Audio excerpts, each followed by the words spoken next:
4 wide set, 3 split out to the near side. Allo going to throw. He's going for Macon, and Macon's got it across the 30-yard line to the 35. That was Antoine Anderson, Chris. Well, looking a lot like Derek Macon out there. His first reception of the game, another vital component on that wideout committee, if you will. Anderson, just like Macon, a transfer from El Camino. Fresh set of downs for the Mounties. CCSF jumped. It's going to be a free play. Allo going deep to the far side of the field for Anderson, but it's incomplete. He threw it on out of bounds. It wouldn't have mattered as the Rams hopped off sides, and the Mounties, after the penalty, will have themselves a 1st and 5 at their own 40-yard line. 1:25 left to go, 13-10. Mount SAC leads over CCSF in the California Junior College State Championship game. Yeah, it's been great here. 13-10. You're asking for these two defenses. And how about this weather? It's ideal. 70 degrees maybe with the sun out. Just rained yesterday. It's all good. I think the football gods, if you will, are trying to send out good old Hilmer Lodge Stadium the right way. 1st and 5, delayed handoff. Amaris Tolbert, lots of running room up the middle into CCSF territory before he's absolutely blasted at the Rams' 47-yard line. There to deliver the big blow for CCSF was Kenyatta McGee-Jackson, the 6'1 DB. But regardless, it's a 1st and 10 for Mount SAC.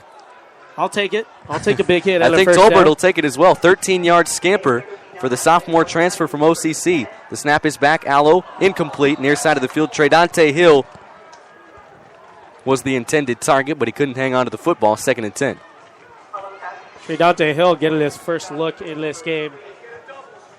Now, Tredante Hill, if you ever make it out to a Mountie practice, he is some of the more sure hands, if you will, out of that wide receiving core, but couldn't hang on to the bullet thrown from Justin Allo there. 2nd and 10.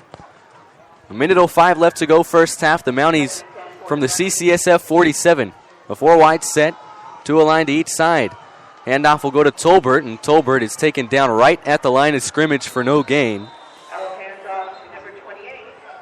So we'll have to burn a timeout here. Now under a minute left in the half. Clock is stopped right now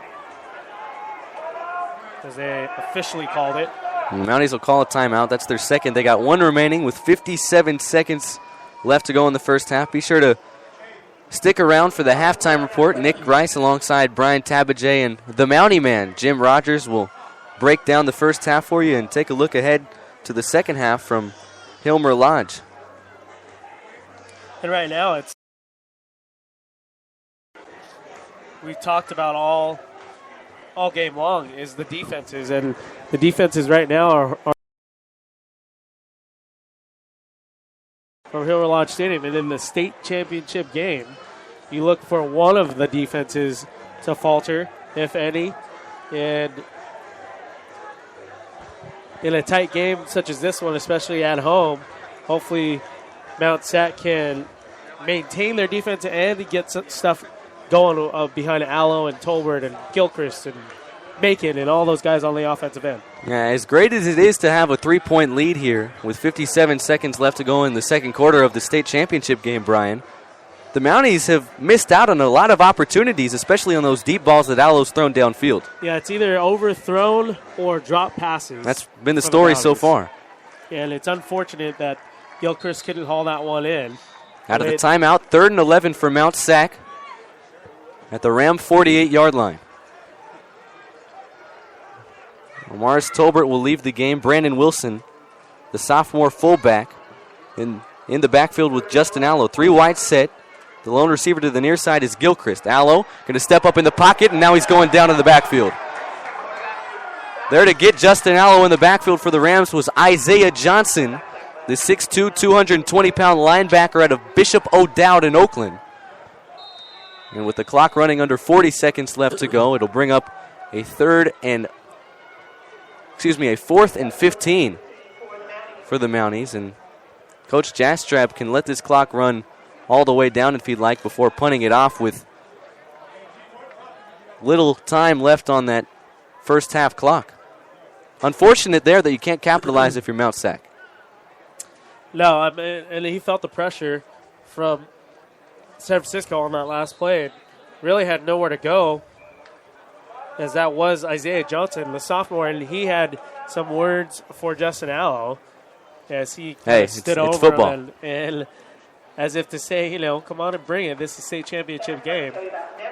There's 11 seconds left here in the first half, and right now it can go either way. 13-10 proves even to be closer than that, even though it's only a 3-point game here. And Mount Sac looking to kind of, like I said, Chris, it's they've completed first downs. They've gone for longer runs in Tolbert and long receptions with his receivers behind Allo, but there hasn't been a sustained, really offensive drive for the Mounties.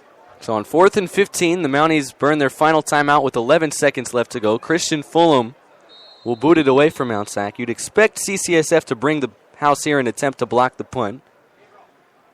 Hashim Boyd back to get it for the Rams, and Fulham wisely will punt it on inside the 5, and it takes an absolutely beautiful hop down to the 4-yard line, and that is how the first half will end here from Hilmer Lodge Stadium in Walnut, California. The Mounties with a 13-10 lead over the Rams of CCSF in the 2014 Junior College California State Championship game, Brian, and a defensive first half, exactly what we expected. Absolutely. 13-10. You're talking about two teams that score over 40 points per game on average, and right now the defense is really showing what got them here to the state championship game in a tight game here at Hilmer Lodge. Well, we'll step aside here on the Mountie Football Radio Network along with Extreme Action Sports Prod. 13-10 our score between the Mounties and CCSF. Mount Sac currently on top. Come on back for the halftime report with Nick Rice, the Mountie Man, and Brian Tabajay.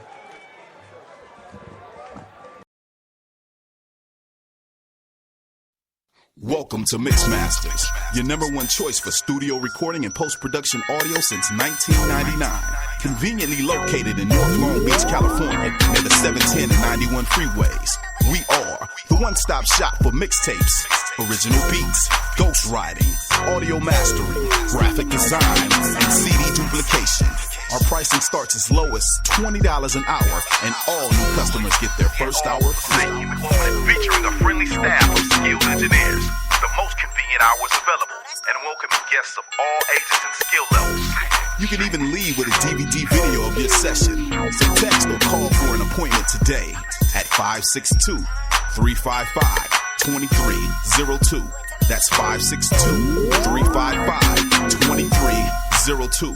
Or hit us up on Facebook at www.facebook.com/Mixmasters Long Beach. Mixing business with pleasure.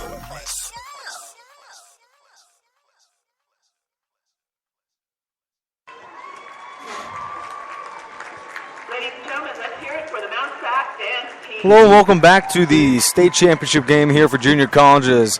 We're just getting things going here to begin your halftime report. I have the Mountie Man here alongside us, and just opening thoughts here, Jim Rogers, of that half. Thank you, Nick. It's not a surprise. What you saw was a couple of good defenses going against these teams, knocking the ball around. There was a couple of opportunities missed by Mount Sac. On the other hand, the offense for San Francisco City College came out more effectively than I thought they would.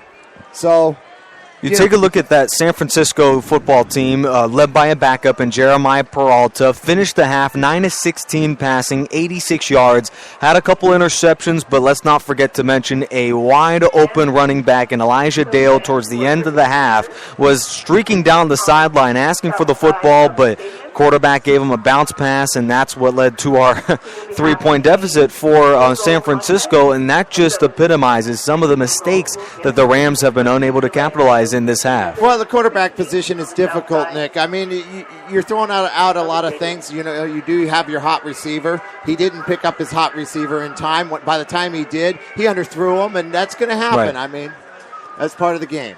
It is. Both of these quarterbacks have struggled relatively. Of course, Justin Allo throwing some beautiful passes, no touchdowns, but 172 yards passing for the Hawaii transfer. And you take a look at what all that Mount Sac has been able to do, and outside of phenomenal drives, it's been their inability to cap off these drives that reach the 10 and finish them with touchdowns. Well, that's play calling, Chris. Nick, I'm sorry that they can't. The boys are playing game. They're driving the football down.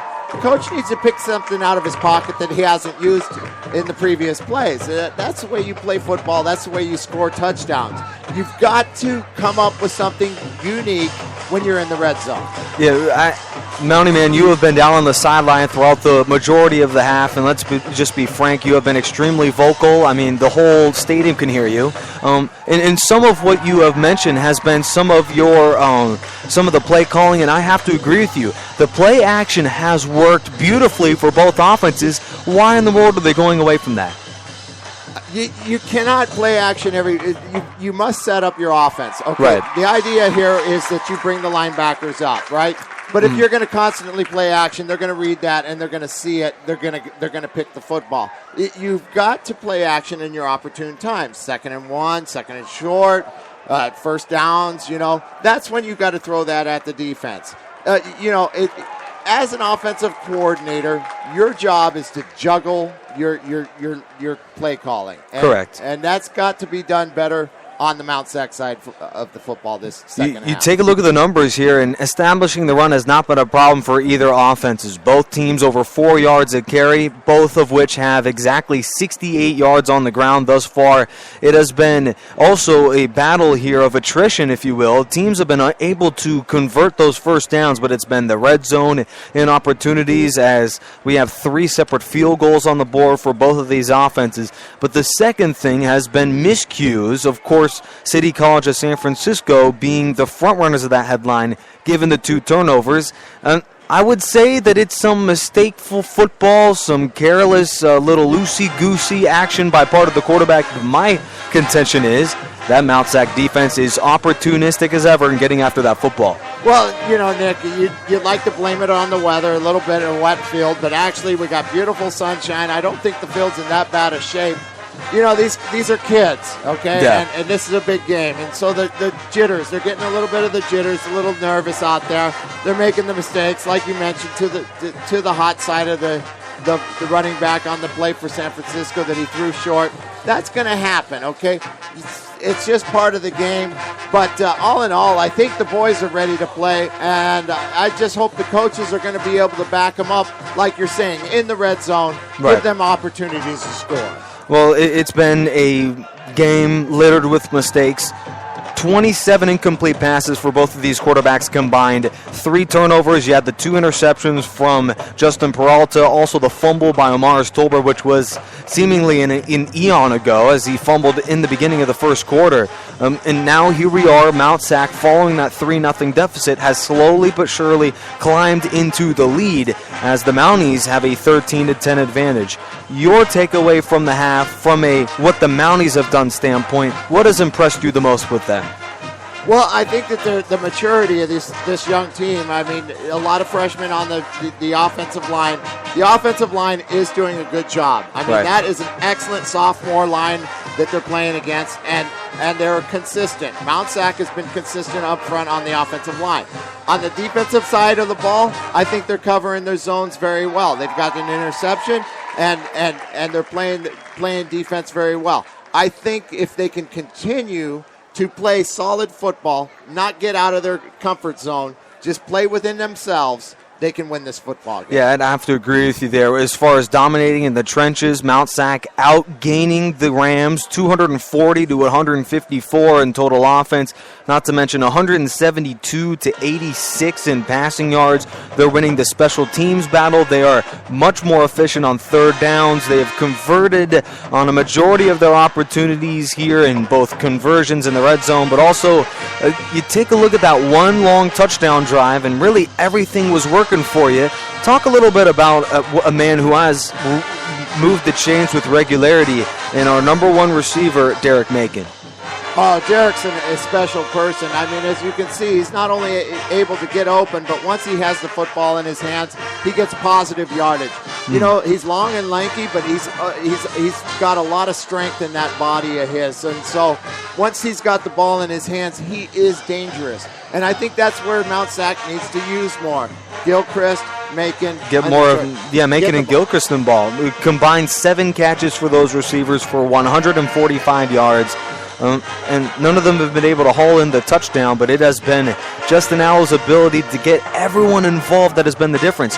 We go over to City College of San Francisco's side. You talk about Macon being a prime factor of that offense. Not the same with the number one target for the Rams. 3 catches